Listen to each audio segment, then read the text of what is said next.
너희는 그 은혜에 의하여 믿음으로 말미암아 구원을 받았으니 이것은 너희에게서 난 것이 아니요 하나님의 선물이라. 행위에서 난 것이 아니니 이는 누구든지 자랑하지 못하게 함이라. 우리는 그가 만드신 바라 그리스도 예수 안에서 선한 일을 위하여 지으심을 받은 자니 이 일은 하나님이 전에 예비하사 우리로 그 가운데서 행하게 하려 하심이니라. 아멘. 우리 208장 찬양하시고 황덕임 권사님 기도하시겠습니다. 208장입니다.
여호와는 나의 빛이요 나의 구원이시니 내가 무엇을 두려워하리요.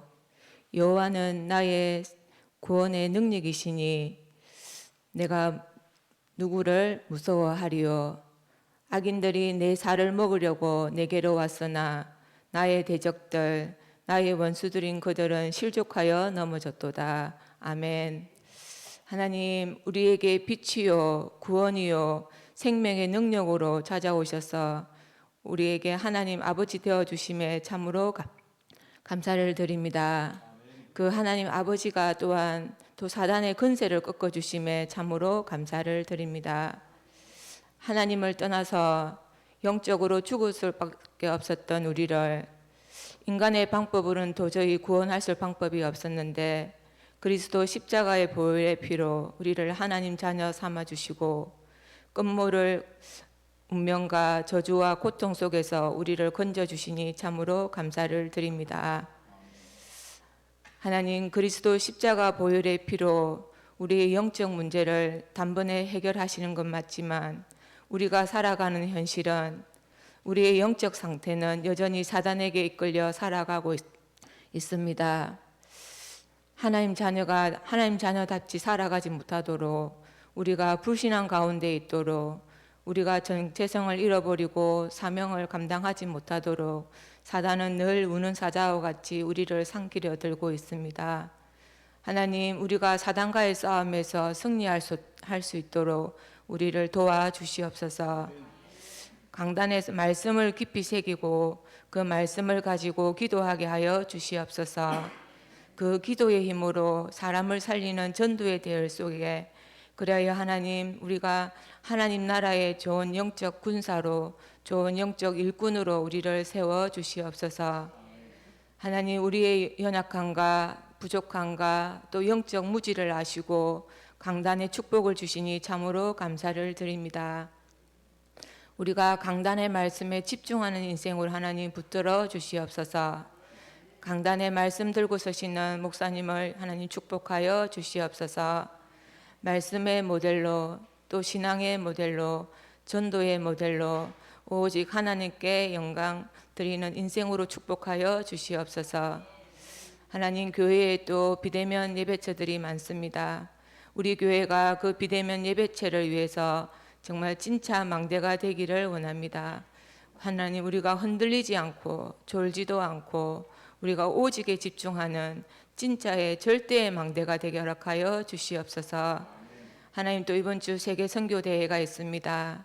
아버지, 그곳에 정말 하나님이 살아계심을 발견하고 또 하나님의 그 절대 계획을 다시금 확인하는 최고의 시간으로 축복하여 주시옵소서. 우리의 인생이 전도 인생으로 하나님 붙들어 주시옵소서. 하나님, 또 교회의 렘넌트와 또 중직자와 산업인과 갈렙 공동체가 있습니다. 하나님, 문제 가운데 또 하나님 사건 가운데 아버지, 그곳에 무너지는 것이 아니라 그곳에서 하나님을 만나고 하나님의 계획을 발견하는 최고의 기회로 하나님 역사하여 주시옵소서. 하나님, 오늘 또 우리가 또 말씀을 들을 때 그 말씀에 정말 우리가 아멘하고 화답할 수 있도록 우리의 마음을 어루만져 주시고 우리의 굳은 마음을 하나님 치유하여 주시옵소서. 이 모든 말씀 주 예수 그리스도 이름으로 기도합니다.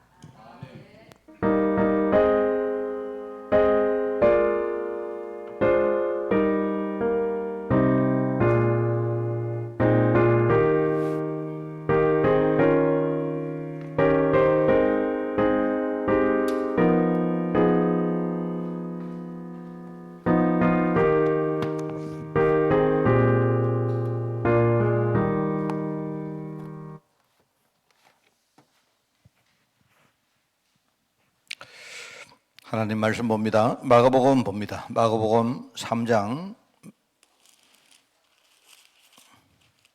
마가복음 3장 13절부터 15절까지 말씀.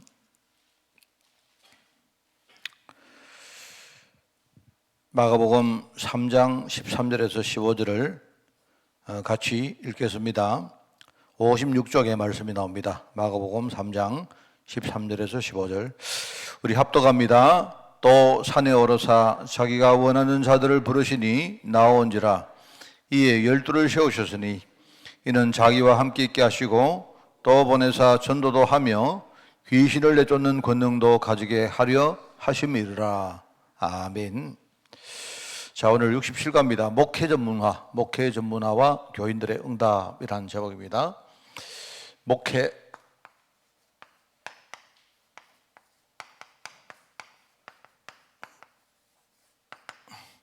그리고 우리 교회가 또 성도들이 받는 응답에 대한 이야기입니다. 목회 전문화가 뭘까? 이제 생각을 좀 묵상을 해봤습니다. 목회 전문화. 우선 우리가 이제 목회자로서의 목회가 있겠죠. 그리고 또 우리 중직자들은 뭐라 했습니까? 여러분들이 진짜 우리 현장에 여러분들이 목회자다 생각하셔야 되고요. 그리고 우리 후대들은 다음 시대 이 목회의 중요한 응답들을 이어갈 그럴 친구들입니다. 그래서 뭐 이걸 전체적으로 우리가 생각하고 오늘 목회 전문화에 대한 이야기를 조금 생각을 해보려고 합니다. 저는 개인적으로 목회에 대한 어떤 중요한 세 가지 초점이 있다고 생각합니다. 우리가 일종의 포인트죠, 포인트. 올바른 목회를 하기 위해서 이 세 가지에 대해서 분명한 그런 초점을 가지고 해야 됩니다. 어렵지 않아요. 이게 이제 너무 복잡한 이야기가 아니고 간단한 이야기입니다. 현장에는 복음을 모르는 사람들 너무 많습니다. 그래서 이런 사람들을 만나면, 그죠? 이 사람들에게 진짜 복음 이야기하는 겁니다. 그래서 우리 예수 생명, 그리스도 안에 있는 생명, 이걸 가르치는 겁니다. 그러면 이제 구원받는 사람들이 나올 겁니다. 그죠? 구원. 첫 번째 포인트는, 목회의 포인트는 이겁니다. 그래서 복음을 모르는 사람들에게 우리가 정말 그들에게 예수 안에 생명을 가르친다. 그러면 구원받는 사람들이 생긴다. 하나님이 구원받을 사람을 현장에 준비해놨기 때문에 이 축복을 누릴 수가 있습니다. 그렇죠? 그 다음에 실제로 이 복음을 못 누리는 사람들이 있습니다. 아주 복음을 실제로 누리지 못하는 사람들이 많아요. 이런 복음을 못 누리는 사람들에게 우리는 바로 예수 안에 있는 능력, 그리스도 안에 있는 능력을 가르치는 겁니다. 그러면 이 사람들이 실제로 힘을 얻고, 그죠? 무능했던 사람들이, 연약하고 무능했던 사람들이 정말로 힘 있는 사람으로 이렇게 거듭날 수가 있는 겁니다. 여기에 대해서 우리가 분명한 초점을 가지고 있어야 돼요.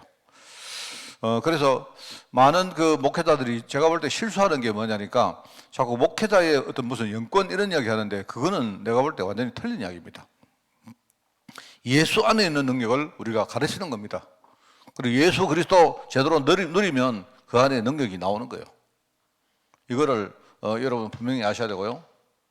그리고 실제로 인생을 의미 없이 일종에요. 자기 인생의 의미를 모르고 사는 사람들 너무 많습니다. 그리고 실제로 복음을 제대로 전하지 못하는 사람도 있단 말입니다. 그런데 예수님께서 우리에게 바로 사명을 깨닫게 했습니다. 너희는 가서 너희는 모든 족속으로, 그죠? 만민에게 우리가 땅 끝까지 가서 복음 전하라 했습니다. 우리가 이거 제대로 전하면 그러면 인생의 의미를 몰랐던 사람들이 어떻게 됩니까? 실제로 제자로, 사명 깨닫는 제자로 거듭나게 된다. 요 세 가지가 목회의 뭡니까? 초점이다. 당연하겠죠. 그리고 이 목회는 그냥 목회자만 하느냐? 그게 아니다 말입니다. 우리 현장의 목회자인 우리 중직자들, 그죠? 그리고 뭡니까? 미래에 앞으로 목회를 짊어질 우리 후대들, 후대 제자들 전부 다 여기에 초점을 딱 둬야 됩니다. 역할이 다르고 지금 당장 우리가 하는 일이 다른 거지 우리 모든 후대들은 여기에 초점이 딱 있다. 여러분 그거 아셔야 돼요. 자, 그런데 이걸 하기 위해서 이제 우리 교회에 일종의 이제 조직이 필요합니다. 일종의. 이 세 가지를 할 수 있는, 쉽게 말하면요, 뭐랄까요. 이 세 가지를 하기 위해서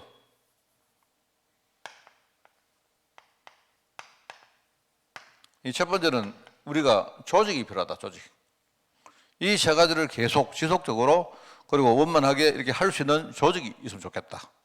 그래서 뭡니까? 교회는 구역을 만들기도 하고, 그 다음에 뭡니까? 이렇게 여러 가지 계층별로 이렇게 뭡니까? 뭐 전도회를 만들기도 하고, 또는요, 직능별로 이렇게 우리 뭐 산업선교회라든지 이런 것들을 만들기도 합니다.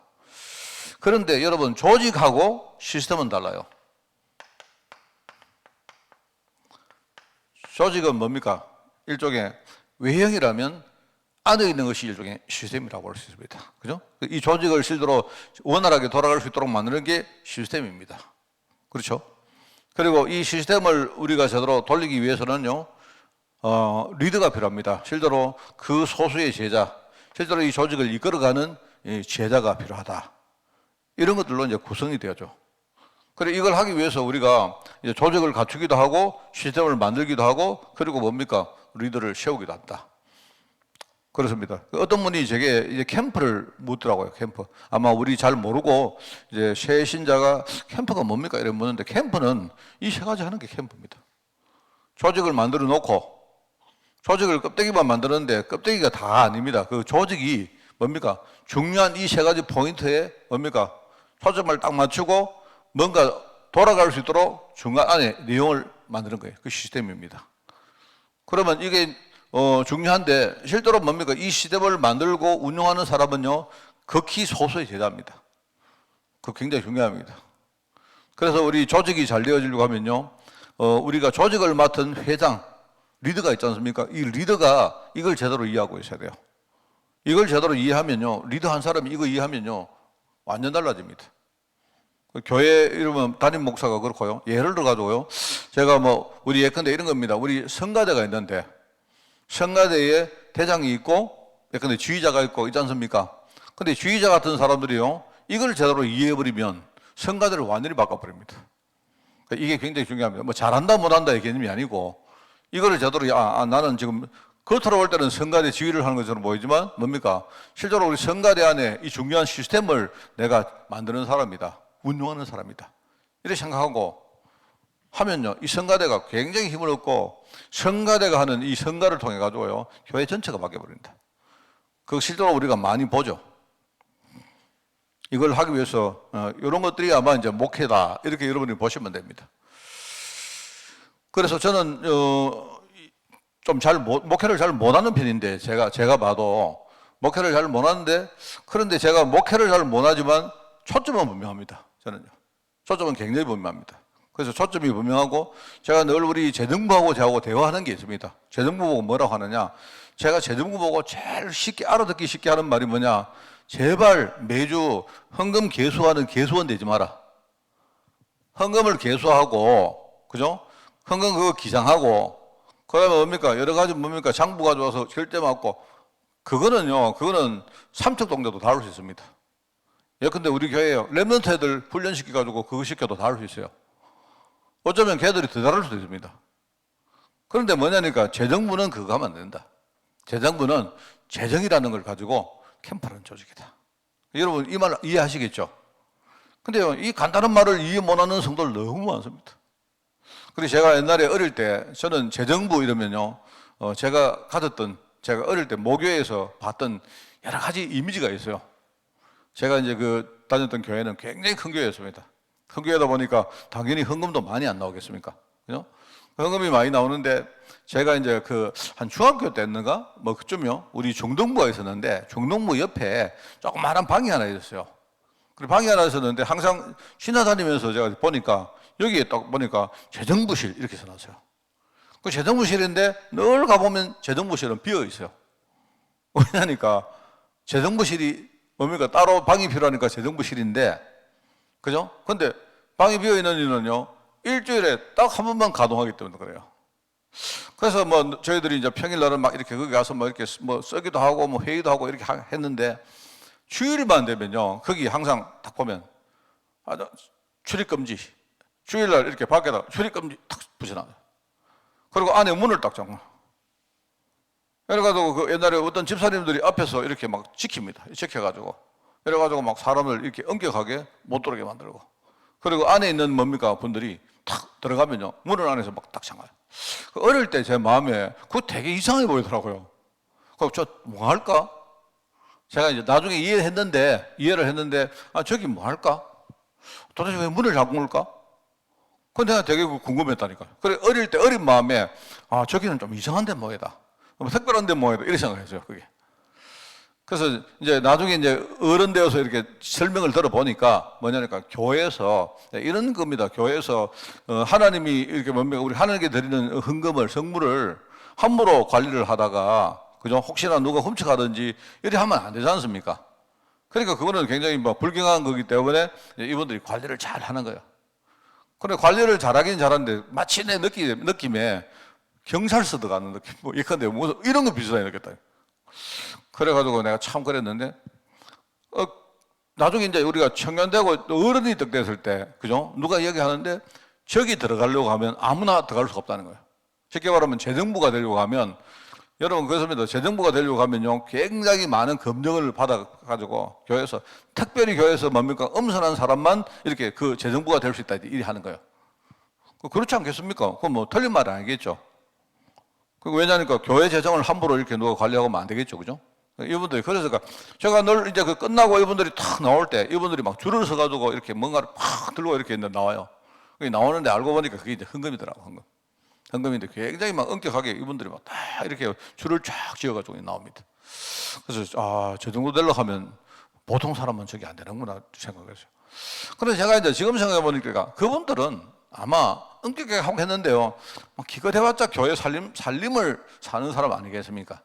살림 잘 살았겠죠. 그 교회가 부자니까. 그런데 제가 볼 때는 그거 아닙니다. 만약 그 교회는 부자기 때문에 그렇게 했다 치고, 그럼 만약에 가난한 교회는 어떻게 해야 됩니까? 가난한 교회는요, 우리가 엄격하게 줄을 탁 지어가지고 끈덕지가 없으면 어떡합니까? 그때는 어떻게 해야 되죠? 그러니까 제가 볼 때는 오히려, 이 재정부가 해야 될 역할이, 이게 사실 그거는 굉장히 부수적인 겁니다. 그거 당연한 것이죠. 그렇게 해야 되는 건 맞는데, 문제는 그거는 굉장히 부수적이고, 오히려 가난한 교회는요, 재정부원들이 그때의 재정을 우리가 개수를 하다 보면 어떻게 됩니까? 교회가 돈이 모자라구나. 헌금이 많이 안 들어오는구나. 이런 어떤 생각이 들 거 아닙니까? 그러면 그분들이 그 제목을 탁 두고 말입니다. 함께 기도하고, 이분들이 정말로 뭡니까? 자기 자신들이 헌신할 수 있는 그런 믿음을 서로 포럼하고 이게 중요한 거 아니겠어요? 하나님이 이제 그렇게 되어질 때 거기에다가 역사하는 거 아니겠습니까? 그래서 제가 이제 그거 보면서 그래서 제가 항상 그 이야기 했습니다. 제가 우리 교회에 이렇게 뭡니까? 처음에 내가 부임했을 때 내가 느낌 또 있어요. 지금 제가 다른 건 몰라도 제가 우리 교회에 또 왔을 때 그 한 20몇 년 전인데요. 그때 왔을 때 이거 하나는 내가 바꿔야 되겠다 싶었던 게 있어요. 그게 뭐냐니까 교회가요. 막 아무 전문성이 없어요. 전문성이. 그 중에 하나가 뭐냐니까 재정의 전문성이 없어요. 재정의 전문성이 없는 게 뭐냐. 내가 볼 때는요. 그때 이렇게 처음에 오니까 재정부원들이 뭐냐니까요. 우리 그 교회 옛날 그 교회 여러분 그 옛날 때 계셨던 분들 기억나는지 몰라도 옆에 보면 조만한 요렇게 뭡니까 무슨 골방 비슷한 게 하나 있습니다. 교회. 이분들 뭐 그거 들어가서 이렇게 뭘 정리를 해가지고 나오더라고. 제가 첫째 주에 내가 그 뭡니까 교회 와서 첫 번째 내가 처음에는 몰랐는데 첫 번째 추수감사주일이었어요. 제가 9월 달에 이렇게 왔는데요. 9월 달은 막 그냥 보냈고 11월 달 되니까 추수감사주일 날 득 됐는데요. 재정부가 저를 툭 찾아왔어요. 이래가지고 돈을 이렇게 뭉치려고 왔어요. 그리고 왔는데 보니까 저한테 뭐 이렇게 이야기하고 보고를 하면서 돈 한 뭉치를 저한테 툭 주는 거예요. 그 제가 받았어요. 이게 뭡니까? 이게 뭐냐니까 오늘 들어온 추수감사주일 감사한 겁니다. 아 그래요? 그러면서 목사님 쓰시라고 주는 거예요. 내가 처음에 너무 놀랐습니다. 주면 뭐 뺏어가는 것보다 안 좋습니까, 그죠? 근데 이게 뭡니까? 제가 그렇게 저한테 주신 분 누군 줄 알아요? 내가 볼 때 이게 왜 뭡니까? 이걸 왜 내한테 줍니까? 이제 설명하는 겁니다. 설명하는데 보니까 앞에 목사님이 교회 보너스를 한 번도 준 적이 없기 때문에 목사님이 그렇게 만들어놨던 거예요. 절기헌금이 들어오면 전부 다 내한테 가왔나. 그래 목사님이 그거 다 받아가지고 그 중에 일부분 부교육자들 좀 나눠주고 나머지는 자기 쓰고 이랬다는 거예요. 그리고 이분들이 전부 다 이야기를 하는데요. 보니까 절기헌금은 전부 다 목사님 호주머니 들어가는 보너스를 알고 계시는 거예요.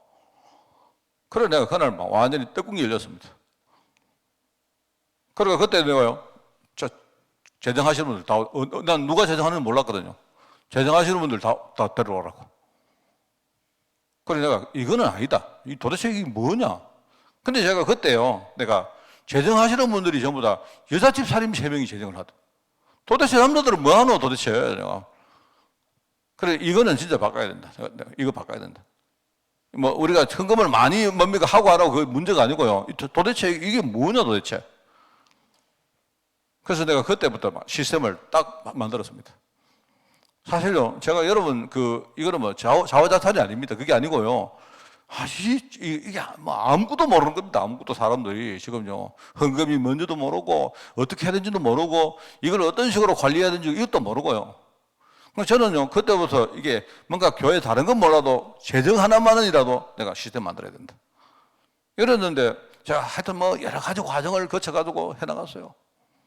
그래서 내가 이제 약간 이해가 되는 겁니다. 이해가.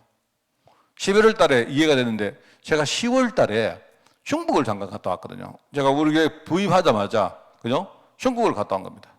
왜냐하면 그때 우리 중국에 대련에 우리 교회 지교회가 하나 있다 해서 제가 오니까 뭣도 모르는데 목사님 우리 대련에 지교회가 있으니까 목사님이 담임 목사님이니까 갔다 오셔야 됩니다. 그런 줄 알고 예 알겠습니다. 도대체 어떻게 할까? 그러면 비행기를 먼 돈을 끊고 내가 생각했는데요. 재정부에서 아무 말이 없는 거예요. 어느 날 보니까요, 어떤 개인이 누가 와서요, 내한테 비행기 타고 가라고 돈을 주는 거예요. 그래서, 왜 이렇지? 도대체 왜 이래? 교회가 돈이 없나? 뭐 저는 그때는요, 10월 달쯤에, 교회가 돈이 없어서 그런가? 거기 보니까 왜 이렇지? 11월 달에 내가요, 딱 이렇게 수수감사절 헌금을 딱 받고 나서부터, 그래서 그렇구나. 알았어요, 제가. 이거는 완전히 바꿔야 된다. 교회가 전부 다 뭡니까? 사측으로 막. 하나님 주실 리가 없죠. 하나님이 주셔도 그러면요, 그거는요, 뭔가, 하여튼 뭡니까? 사적으로 다 어떻게 해버린 겁니다. 무슨 기록이 하나 있습니까? 장부를 가버려. 장부도 제대로 없어요. 장부도. 여러분, 이게 이제 한 예를 들었는데, 그겁니다, 여러분. 시스템이 뭐냐? 여러분, 담임 목사가 돈을 좀 쓸 수도 있고 안 쓸 수도 있으면 그게 중요한 게 아니라니까요. 이거를 제대로 알고 있는 현장에 우리 중직자들이 현장 목회자가 딱 되어서, 그죠? 이분들이 자기들의 전문성을 가지고 교회 각 파트마다 일을 감당하고 또 자기가 살고 있는 지역을 감당하고 할 거 아닙니까? 그때 이 부분을 제대로 알고 이 중직자들이 현장 목회자로 우뚝 서버려야 돼요. 그래야 교회가 사는 것이고, 그래야 교회가요, 진짜 전도운동 할 수 있는 거 아니겠습니까? 그래, 여러분, 이걸 딱 보면서 제가, 그래, 저는 다른 건 몰라도 그날 이후로 그때 우리 교회요, 부교육자들 사례도 못 줬습니다.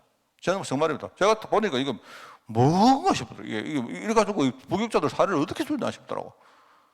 그래서 제가 옛날 교회에서 워낙 사례를 내가 못 받았던 전력이 있다 보니까 저는 사례 안 주는 거에 대해서는요, 막 딱 이렇게 뭔가 이렇게 훈련 딱 돼 있습니다. 그래서 내가 딱 와서 사례가 모자라면 무조건 뭡니까? 하여튼 나이 순으로 아니고 제일 밑에 그때 간사가 있어요. 간사 사례를 제일 먼저 주고, 얼마나 주느냐? 간사 사례 100% 다 주고, 그 다음에 전도사들 사례 다 주고 나서 남아야 내 사례가 온다. 이래 했다니까요. 여러분, 제가 왜 안 힘들게 했습니까? 그런데 제가요, 아니다 싶더라고요. 하나님이 제가 원래 그때부터 지금까지 우리 교회 재정을요, 한 번도 모자라게 한 적이 없습니다. 20몇 년 동안요. 제가 중간에, 이번 달에 보니까 재정이 좀 모자랄 것 같은데?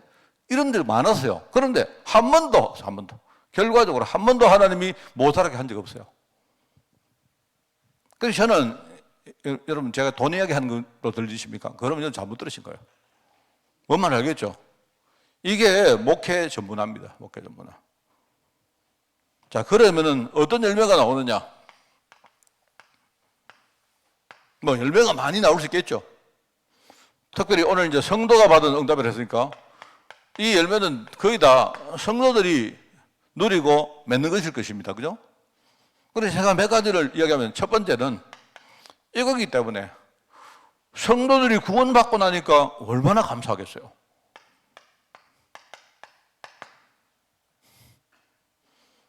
여러분, 우리 많은 성도들이 감사의 힘을 아주 되게 아주 경홀히 여기시더라고요. 감사에게 얼만큼 힘이 있는지 사람들이 잘 모르시더라고요. 감사. 이 감사가 얼마나 힘든지 아세요? 이 감사 누리면 정말로 우리가 복음 누리면서 내 안에 감사가 회복되어지면요, 이게 얼마나 이게 중요한지. 하나님이 범사에 감사라는 이유가 뭐냐? 이것이 그리스도 예수 안에서 너희를 향하신 하나님의 뜻이라고 안 합니까? 하나님은 우리 보고 뭘 원하느냐? 내 전도하는 거 원하지 않는다니까요. 미안하지만 여러분 잘못 알고 계세요. 하나님이 우리 보고 뭘 막 어디가 역사 일으키라, 흥금만이라 이런 거 원하는 게 아닙니다. 항상 기뻐하는 그 뭔 말입니까? 복음 누리란 말입니까? 정말로 복음 때문에 내가 얼마나 기쁨이 생기고, 이 말이 항상 하거든요. 우리는 맨날 염려하잖아요. 염려하지 말고, 쉬지 말고, 염려하지 말고 기도하라 이 말 아닙니까? 그리고 범사에 감사하라. 우리가 감사하면요, 제대로 뭔가가 보입니다. 하나님이 딱 숨겨놨는 문이 보여. 감사. 그 사람들이 제가 볼 때, 제가 이 한 세 가지를 생각했습니다. 감사의 힘이 얼마나 있는지 사람들이 모르고요. 그 다음에 우리가 배려하는 거 있지 않습니까? 배려의 힘이 얼마나 큰지를 사람들이 모르고요. 그리고 하나는 보니까 눈물의 힘이 얼마나 큰지 사람들이 잘 몰라요. 여러분, 제가 볼 때 이렇게 큰 역사를 일으키려고 하지, 의외로 목회는요, 목회 열매는 잔잔한 것들입니다. 그죠? 잔잔한 거예요. 우리 목사님들 급히다면 대역사가 일어났다 그럽니까? 대역사가 아니라니까. 실제로 뭡니까? 내 안에 감사가 싹 일어나는, 이거는요, 눈에 보이지도 않아요. 그런데 이게 힘이 보통 힘이 아닙니다. 우리가 전도할 때도 내가요, 조그마한 여러분 배려하지 않습니까? 조그마한 배려를 해주고, 조그마한 우리가 조금만 도와주고, 그죠? 하면요, 이 힘이 대단합니다. 우리 꼭 메시지를 처음부터 끝까지 잘 안 해도 돼요. 내가 볼 때 잘 하는 게 손해입니다. 정말로 여러분이 잘 하지 마시라 이 말은 뭡니까? 저는요, 이 메시지는 내가 누리기 위해서 메시지를 우리가 잘 외우고 해야죠. 그죠? 내가 메시지를 듣는 이유는 내가 누리기 위함입니다, 여러분. 내가 전하기 위함이 아니에요. 내가 진짜 노려버리면요, 조그마한 거 도와주는데 여기서 뭐 역사를 해요. 그리고 성도들이 우리가 눈물의 힘이 이게 얼마나 큰지, 그게 기도의 힘 아닙니까? 우리가 어떤 영혼을 마음에 품고 내가 정말로 눈물로 기도한다는 게 이게 얼마나 큰 힘이 있는지 이게요, 사람들이 잘 몰라요. 제가 볼 때는요, 목회는 뭐냐니까 이렇게 조그만하게 보이지만요, 진짜 의미 있는 것들을 만들어서, 그죠? 우리 성도들이 그거 누릴 수 있도록 만드는 게 그게 진정한 목회라고 생각합니다. 뭐 제가 말하는 거는 여러분이 들어보셔도 이게요, 뭐 당연한 어떤 뭡니까? 당연한 말 아닙니까? 그리고 이때부터 영적 싸움이 시작돼요. 영적 싸움이 시작됩니다. 이때부터 성도들이 이제는요, 그렇게 무능했고 그렇게 맨날 뭡니까? 사단한테 늘 눌리고 끌려갔던 사람들이요, 어느 날 진짜 예수 능력 조금 누리니까 어떻게 되죠? 그래, 맞다. 내가 그리스도 안에 있는데 내가 정말로 하나님의 전신갑주를 입고 지금부터 싸우면 되는 거 아닌가? 모든 결과는 뭡니까? 하나님께 있는 거 아니냐? 이거 아닙니까? 이때부터 진짜 싸우기 시작해요.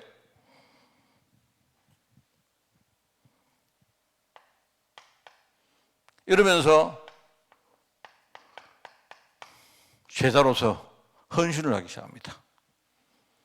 이게 열매입니다, 열매. 빌립보서 2장 말씀에 나오지만 이 그리스도 예수의 마음, 제가 목사가 될 때 이 말씀에 대한 이야기를 들었거든요. 너희 안에 그리스도 예수의 마음을 품어라. 그죠? 이게 이제 제가 목사 안수 받을 때 주신 말씀이었거든요, 제가. 그런데 제가 그리스도 예수의 마음이 뭐냐? 그리스도 예수의 마음이 뭔가? 저는 계속 그거 이제 묵상을 많이 했습니다. 그리스도 예수의 마음이 어떨까? 지금 목회자라고, 내가 목회자로서, 목회자로 내가 이렇게 뭡니까? 어떤 감사를 누릴 수 있는 어떤 그런 것들이 뭘까? 생각을 해보면요, 저는 이런 겁니다. 성도들이 정말 이 복음에 대해서 감사한 거. 뭐, 딴 거는, 복음 막 정말 감사하고. 이번에 새로 오신 그분도 보니까 뭐 모르겠습니다. 뭐 그분 잘은 모르는데, 보니까요, 뭐 그분도 늘 그래도 막 감사하다. 그럼 막 예컨대 감사하다. 그래, 진짜 감사한 사람은요, 그거 딱 보면요, 야, 내가 이 일종의 감사를 딱 하니까, 그 보는 내가 굉장히 기분이 좋고, 내가 막 사는 것,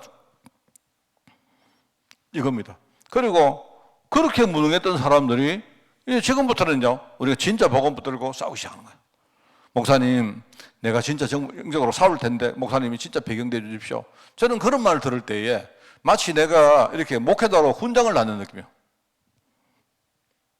그러면서 성도들이, 자기밖에 몰랐던 성도들이 헌신하기 시작합니까? 교회를 위해서 헌신하고, 우리 교회 뭡니까? 현장을 위해서, 또 우리 후대를 위해서 기도하고, 헌신할 수 있는 건 많지 않습니까? 기도 헌신하는 거 있고요, 물질로 하는 것도 있고요, 아니면 나의 달란트를 가지고 헌신하는 것도 있고, 그 전부 다 뭡니까? 하나님이 얼마나 기뻐하시겠습니까? 그래서 참 좋은 표현 가운데 우리 빌립보 4장에 나오는 말씀이 받으실 만한 향기로운 제물이라 합니까? 향기로운 제물. 여러분 구약을 쭉 읽어보시면요, 여러분 구약을 쭉 읽어보면 하나님이 좋아하는 거, 하나님은 뭐 좋아할까? 하나님 저 취향이 좀 있어요. 하나님은요, 일단은 우리하고 비슷합니다.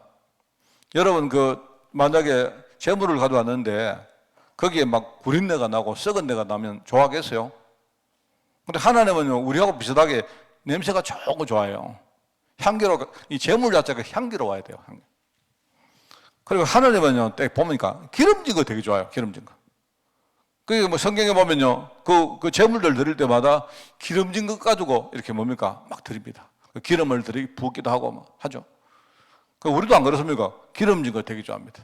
그리고 여러분들 있지 않습니까? 하늘에 속한 신령한 복과 이 땅에 속한 기름진 축복, 이러면 사람들 다 좋아요. 하나님은 신령한 거 좋아하고, 우리하고 똑같아요. 기름진 거 좋아하고, 그리고 뭡니까? 향기로운 거 좋아하고. 제가 헌금을 좀 이렇게 쓰다가, 그래, 헌금은요, 향기로워야 됩니다. 신령해야 되고, 헌금은 뭡니까? 향기로워야 되고, 헌금은 기름진 것이 해야 돼요. 목사님, 그 말이 뭔 말입니까? 그거는 내가 나중에 치유할 때, 경제 치유할 때 내가 설명해 드리겠습니다. 여러분이 한번 묵상해 보시면 참 좋아요. 하나님은 나의 헌금이 정말로 신령한 헌금이 되기를 원하는구나. 신령한 게 뭘까요? 신령한 게 여러분이 만약에 좀 약간 이렇게 장사를 해서 번 돈은 신령한 돈이 아닐까요? 구별된 돈이요 사실은 신령한 돈입니다. 여러분이 그죠? 그런 겁니다. 기름진 돈은 뭐냐니까 여러분이 진짜 응답받은 거. 하나님 진짜 감사합니다. 내가 정말로 현장에서 여러분이 정말 뭡니까? 응답받은 그 응답의 뭡니까? 물질을 가지고 여러분이 하나님께 드리면요. 그게 바로 기름진 헌금이 돼요. 그리고 향기로운 건 뭐죠? 향기로운 거는 뭐냐니까 중심입니다. 우리 내가 정말로 하나님께 막 이렇게 감사함으로 드리면서 어떨 때는요. 내가 조그마한 거 드리니까 되게 미안하고 이런 것들이 하나님은 우리 중심 모시고 이렇게 받는 그 재물이 그게 향기로운 재물 아니겠어요? 이런 것들이 우리 목회를 통해서 나올 수 있는 우리 성도들의 열매입니다. 그죠? 참 이게 중요하죠. 자, 그래서 오늘 우리 메시지를 좀 보겠습니다. 여기에 훈련 시스템이다. 여기 나오는 내용은 이제 20가지, 우리 전도에 대한 20가지를 말하는 거죠. 5기초, 5목표, 5훈련, 5조직, 이제 이런 건데, 자, 여러분은 시스템이라는 말을 잘 이해하시기 바랍니다. 여기 20가지. 그래서 여러분 훈련 시스템, 여러분들이 이 훈련 시스템, 훈련이라고 말해도 좋고, 일종의 여러분이 누림 시스템 이렇게 말해도 됩니다. 그죠? 내가 정말로, 정말 내가 살고, 내 주위 사람을 살리고, 우리 가정을 살리고, 또 뭡니까? 내 업을 살리고, 또 내가 살고 있는 지역을 살리는 게 뭘까? 오늘 우리 말 많은 우리 황종성 집사가 오늘 11시에 저하고 이제 결혼 캠프합니다. 오늘 뭐 말할까? 제가 오늘요, 미션홈 이야기할 겁니다. 미션. 오늘 야, 종성아, 미션홈이 뭔 줄 아나? 지금 듣고 있는 건 모르겠는데, 제가 그 이야기 할 거예요. 미션홈이 뭐냐? 네가 너를 미션홈이 뭐냐? 이런 거 내가 이야기 할 겁니다. 그죠? 얼마나, 그러니까 가정을 살린다는 게 이게 중요하지 않습니까? 그게 이제 우리 흔히 말하는 5기초고, 그죠? 또 그리고 우리가 5목표가 또 있습니다. 그죠? 훈련이 있고, 조직이 있고, 이런 것들이 쭉 있겠죠. 그래서 우리 목표란 말은 우리가 5 미래라고 말했죠. 그죠? 우리가 실제로 하지만 우리가 앞으로 경제도 살리고, 문화도 살리고, 복지도 살리고, 또 뭡니까? 이런 여러 가지, 렘넌트 후대도 살리고, 이런 것들이 우리 5 목표고. 자, 여러분들이 이런 것 가지고 정말로 한번 묵상을 많이 해보시면 좋겠다. 자, 그리고 이제 이게 우리 교회 안, 이게 전체 시스템이라면 우리 교회 안, 교회 시스템, 교회 내부의 시스템 같아야 되겠죠. 아까도 말했지만 성도들이 교회에 오면 우리 성도들은요, 교회에 와서 어떤 경우에라도 복음 들어야 됩니다. 정말입니다. 만약에 교회에 왔는데 복음에 대해서 우리가 뭔가, 나 원래 복음 알고 있었는데 어느 날 복음에 대해 의심이 생겼다. 그죠? 뭔가 내가 복음에 대해서 뭔가 그 의심이 생기고 시험거리에 빠졌다. 이러면요, 교회가 굉장히 자문하는 겁니다. 교회 오는 사람들은요, 복음이 뭔가 이야기하고, 그 다음에 함께 기도하면서 뭡니까? 이분이 실제로 복음 누리도록 우리가 도와주는 겁니다. 내가 좀 부족해도 괜찮아요. 우리가 왜 뭔가 포럼을 하고 이렇게 캠프를 하느냐니까 부족하기 때문에 우리가 함께 원내서 되는 거 아닙니까? 뭔가 배경을 만들고. 여러분, 우리가 배경을 만드는 거는요, 내가 대단하기 때문에 누구 배경 대준다는 것도 있지만 우리 각 사람이 전부 다 부족하기 때문에 서로 배경되는 게 그게 맞겠죠? 그 중요한 겁니다. 그래서 교회는 이렇게 하고 함께 어떻게든지요, 우리가 진짜 복음 전하려고 노력하고, 그죠? 또 복음 전하려고 하는 분들에게 기도해주고, 그분의 어떤 뭡니까 사정을 우리가 들으면 우리가 정말로 기도해주고, 이런 것들 참 중요하죠. 지금은 어떤 우리가 산업선교, 산업이란 산업인들이 딱 모이고, 그죠? 평신도들이 모이고, 또 뭡니까 또 선교에 대해서 우리가 관심 있는 분들이 또 모이기도 하고, 그죠? 또 지금 현장에 사각지대, 특히 우리 지역에 보면요, 사각지대가 있잖아요. 이런 것들을 위해서 우리가 기도하는 그런 일종의 시스템들이 중요하다.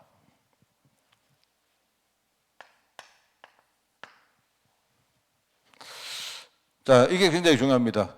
자, 그러면서 이제 사도행전에 보면 여기에 결국은 이런 시스템을 갖춘 조직들이 결국은요 세계 선교 운동의 주역이 됐다 하는 그 말입니다. 그래서 여러분 그 사도행전 13장 1절에 보니까 안디옥 교회, 그냥 여러분이 그냥 안디옥 교회 이렇게 보지 마시고 5명이 모여가지고 이 사람들이 기도했구나, 금식기도 했구나, 그리고 그 사람들 중에 2사람이 뭔가를 보냈구나, 뭐 그것도 맞겠지만, 근데 그건 단순한 이야기고요. 그 안에 어떤 게 있습니까? 5명은요 전부 다 뭡니까? 인종도 달랐고 이 사람들의 레벨도 달랐고 다 역할도 달랐습니다. 근데 이 사람들은 복음 누렸기 때문에 괜찮은 거예요. 그죠? 복음 누렸기 때문에 괜찮다. 이 사람들이 복음을 누렸던 사람들이기 때문에, 그죠? 이 사람들 가운데 이 사람들이 뭔가 딱 조직을 만들어서 이 사람들이 기도하면서 뭡니까? 선교사를 파송한 거예요. 예를 들니까 안디옥 교회가 전 세계 선교의 제일 첫 번째 주역이 되었어요. 그렇습니다. 심지어는요, 여러분 그 성경에 안 나옵니까? 사도행전 11장에 나오지 않습니까? 우리가 알고 있는요 크리스찬이라는 말, 그리스도인이라는 말을요 사람들이 언제부터 쓰느냐? 그전에는 안 썼습니다. 안디옥 교회를 보면서 사람들이 저 사람들이 바로 그리스도인이구나. 물론 그것은요 나쁜 의미도 됩니다. 사람들이 그리스도인이구나, 이 말은 우리 흔히 말하는 예수쟁이다, 이런 뜻도 될 수 있지만요, 또 다른 의미에서 사람들이 굉장히 저 사람들은 뭔가 우리하고 다르구나 라고 본 거예요. 그만큼 복음 누렸다는 말입니다. 그래 하나님의 손이 그들과 함께 있음을 보였다는 말이 나오잖아요. 그 사람들이 볼 때에 이 사람들은 진짜 복음 누린 사람들이야. 그리고 사도행전 16장에 보니까 뭡니까? 빌립보에서 바울이 여기 가서 어떤 사람입니까? 루디아는요 원래 하나님을 섬겼던 사람인데 이 사람에게 예수 사명이 뭔가 이 가르친 거예요. 이 가르쳤는데 이 사람이 바로 뭡니까? 나와 우리 집과 내 산업의 어떤 의미가 뭔가 이 사람이 바로 고백하잖아요. 빌립보에 루디아를 찾은 겁니다.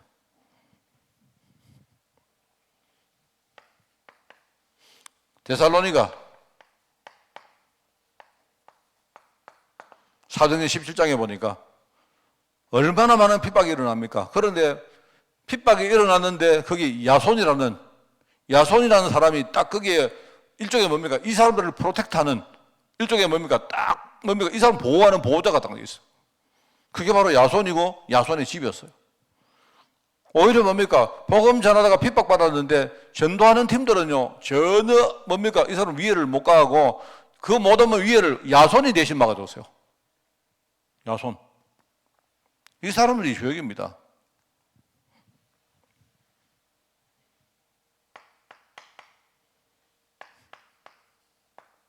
18장에 보니까 고린도에 들어갔는데 누가 있습니까? 버스길라 아굴라 부부가 있어요. 이 사람들은 늘 말했지만 이 사람들은요 로마에 살다가 쫓겨난 사람들입니다. 쉽게 말하면 완전 실패한 사람들입니다. 그런 사람이 고린도에 와서 누구를 만나냐? 어미 같음으로 누구를 만나냐? 바울을 만났다. 완전히 뭡니까? 이 사람들이 여기에서 팀이 되어서 향후에 로마까지 가는데 로마 복음화 하는데 실제로 함께 동력했던 사람들이 됩니다. 사도행전 19장에 에베소 두란노 서원을 중심으로 주로 회당을 파고 들어가죠. 에베소 회당을 파고 들어가서 그리스도를 전가하는데 사실요 에베소가 나중에 에베소가요 이게 바울 사역의 일종의 완전 본부 같은 역할을 합니다. 이 본부 같은 역할을 해요. 여러분 늘 말하지만 바울이 첫 번째 성경에는 어떻게 하느냐? 그냥요 바나바와 함께 그냥 우리 복음 전하러 가볼까? 이래서 이 마을 저 마을 다니면서 이렇게 복음을 전했어요. 그러고 이제 돌아온 겁니다. 그게 첫 번째 사역이요, 선교 여행이고요. 두 번째는 이 사람들이 어떻게 우리가 옛날에 복음 전에서 교회를 세워놨던 곳이 있는데 지금 잘하고 있는 거 한번 가볼까? 이래서 두 사람이 가보려고 하다가 싸워가지고 팀이 2개로 나눠졌어요. 그게 두 번째 선교 여행입니다. 이래가지고 뭡니까? 바나바 팀은 그냥 구부러로 가고 바울 팀은요 함께 뭡니까? 바나바와 똑같이 옛날에 세워놨던 교회를 이렇게 순회하면서 가봤던 거예요. 가다가 그 중간에 뭡니까? 하나님이 어떻게 되죠? 이 바울 팀을 보고 너희들 거기서 거기서 하지 말고 이리로 건너와라. 그래서 마게도나로 건너간 겁니다. 이래가지고 가는 데마다 뭐죠? 그래 하는데 실제로 이때부터 나중에 뭡니까? 바울 팀들이 선교하는 가장 교두보가 어디냐? 여기입니다. 에베소입니다. 그래서 왜 그러냐? 이 에베소는 바울 팀이 세 번째 여행 때 어떻게 하죠? 아예 여기 가서 상주를 합니다. 두 번째까지는 그냥 순회를 했는데 나중에 세 번째 여행은 어떻게 하느냐? 에베소에 가서 몇 년 동안, 5년 동안 여기서 상주를 하면서 여기서 뭡니까? 거점을 딱 삼고 에베소를 거점으로 여기 왔다가 여기 왔다 돌아오고 저기 왔다 돌아오고 또 누구를 보냈다가 그러니까 바울이 나중에 로마 가기 깔 때까지는 바울 선교의 모든 거점 본부가 어디냐? 에베소였어요. 그러면 어떻게 됩니까? 당연히 이때 만났던 사람들이 대부분이 나중에 로마에 같이 함께 동역자로 함께 갑니다. 그게 에베소입니다. 여러분이 그냥 뭐 역사로 듣지 마시고 많이 다르죠. 첫 번째는 바울이 그냥 한번 복음 전하러 가볼까 이랬던 거고요. 두 번째는 뭡니까? 하나님의 인도받아서 아주 체계적으로 선회사를 했고 세 번째는 어떻습니까? 이때는 아예 거점을 딱 두고 거기서 뭡니까? 왔다 갔다 하면서 뭡니까? 전체적으로 이렇게 복음 운동했던 곳이 바로 에베소였다 이 말입니다. 아마 두란노 서원에서 만났던 많은 제자들이 그렇게 했죠. 여섯 번째, 사도행전 27장입니다. 로마로 가는 풍랑 가운데 로마로 가는 배입니다. 풍랑 가운데 지금 로마로 가는 배가 있는데 그 배 안에서 하나님이 바울에게 뭐라고 합니까? 바울에게 주신 사명이 아니잖아요. 이거는 바울에게 말하는 말이 아니고 바울을 통해서 그 풍랑 가운데 지금요 흔들리고 있는 사람들에게 주신 메시지 아닙니까? 바울이 뭐라죠? 어제 내가 밑에 잠자고 있는데 내가 기도하고 있는데 하나님이 바울아 두려워하지 마라. 내가 저 사람들을 너에게 내가 맡겼다. 그렇게 말했다. 그렇기 때문에 너희들은 안 죽는다 이 말입니다. 하나님이 뭐냐니까 이 배를 그죠? 배와 이 속에 살고 있는 사람을 누구한테 줬냐? 바울에게 맡긴 거예요. 어떻게 보면 이 배가요. 이게 일종의 이게 이제 말하면 교회고 이 배가 이게 뭡니까? 우리로 아는 미션홈이고 배가 이게 그런 겁니다.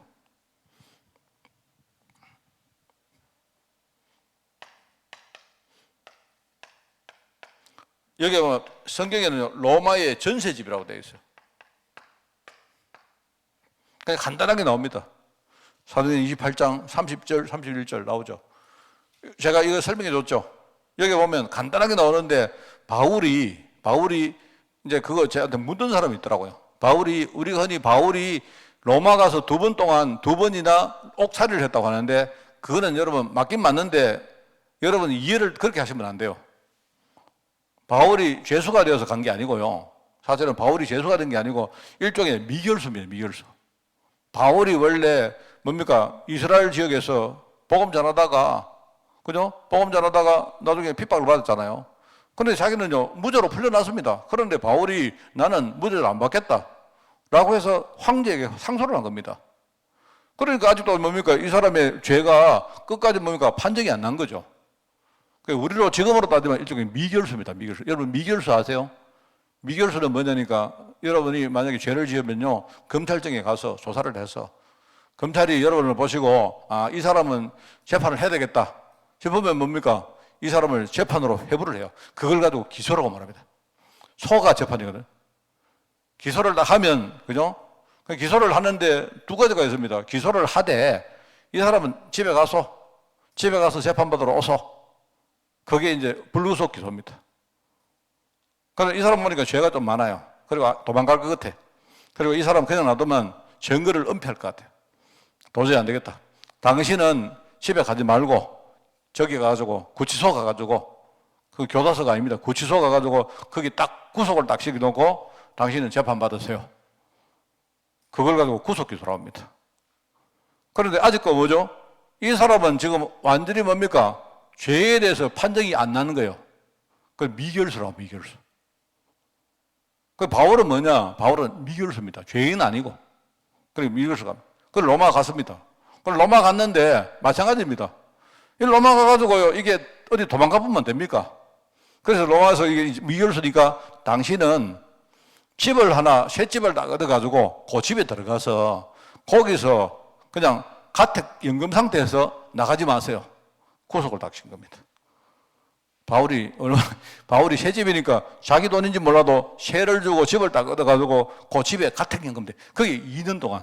성경이 안 뭡니까? 온 이태 동안. 그러니까 온 이태가 뭡니까?